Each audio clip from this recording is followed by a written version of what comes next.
കയ്പമംഗലം ചളിങ്ങാട് ശിവനടയുടെ കിഴക്കുഭാഗത്ത് 2 മാസമായി കുടിവെള്ള വിതരണം മുടങ്ങിയതിൽ പ്രതിഷേധിച്ച് നാട്ടുകാർ വാട്ടർ അതോറിറ്റി ഉദ്യോഗസ്ഥരെ തടഞ്ഞു. ഉദ്യോഗസ്ഥരുടെ നേതൃത്വത്തിൽ JCB ഉപയോഗിച്ച് റോഡ് കുഴിച്ച് പൈപ്പ് ലൈൻ കണ്ടെത്തി പ്രശ്നം പരിഹരിക്കാനുള്ള നടപടികൾ ആരംഭിച്ചു. നാട്ടിക ഫർക്ക ശുദ്ധജല പദ്ധതിയുടെ ഭാഗമായി കാലപ്പഴക്കം ചെന്ന കുടിവെള്ള പൈപ്പുകൾ മാറ്റിസ്ഥാപിക്കുന്നതിനായി പ്രദേശത്ത് കുടിവെള്ള വിതരണം താൽക്കാലികമായി നിർത്തിവച്ചിരുന്നു. പൈപ്പ് മാറ്റി പുതിയ ലൈൻ സ്ഥാപിച്ച ശേഷം വിതരണം പുനരാരംഭിച്ചെങ്കിലും ചളിങ്ങാട് ശിവനടയുടെ കിഴക്കുഭാഗത്തുള്ള 300-ലധികം വീടുകളിലേക്ക് ഇതുവരെ ശുദ്ധജലം എത്തിയില്ല.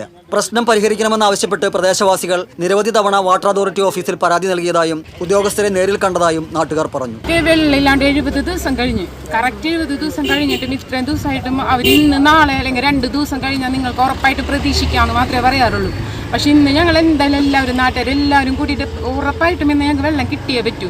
ഇപ്പോൾ ലാസ്റ്റ് അവർ പറഞ്ഞത് എന്താണെന്ന് വെച്ചിട്ടുണ്ടെങ്കിൽ ഇനിയും ഇതേ ഫോഴ്സിൽ ഞങ്ങൾക്ക് വെള്ളം വരുള്ളൂ. ഫോഴ്സ് എന്ന് പറഞ്ഞാൽ ഒരു നൂല് പോലെയാണ് ഞങ്ങൾക്ക് വെള്ളം വരുന്നത്. ആ ഫോഴ്സിൽ ഞങ്ങൾക്ക് വെള്ളം കിട്ടിയിട്ടുണ്ടെങ്കിൽ ഞങ്ങൾ എങ്ങനെ ജീവിക്കുക? അവിടെ എന്തോരം കുടുംബങ്ങളുണ്ട്, ഇവർക്ക് എന്ത് ചെയ്യും? ഇവരിപ്പോൾ പോയപ്പോൾ ഞങ്ങളെല്ലാവരും കൂടി തടഞ്ഞു വെച്ചു. അത് പറയുന്നത് തെറ്റ് തന്നെയാണ്, പക്ഷെ അത് പറയാതെ നിവർത്തിയില്ല. ഉദ്യോഗസ്ഥർ ഞങ്ങൾ ചെയ്യാൻ പാടില്ലാത്തതാണ്, പക്ഷെ ഞങ്ങളുടെ നിവർത്തിക്കേട് ഞങ്ങൾ ചെയ്യേണ്ടി വന്നു.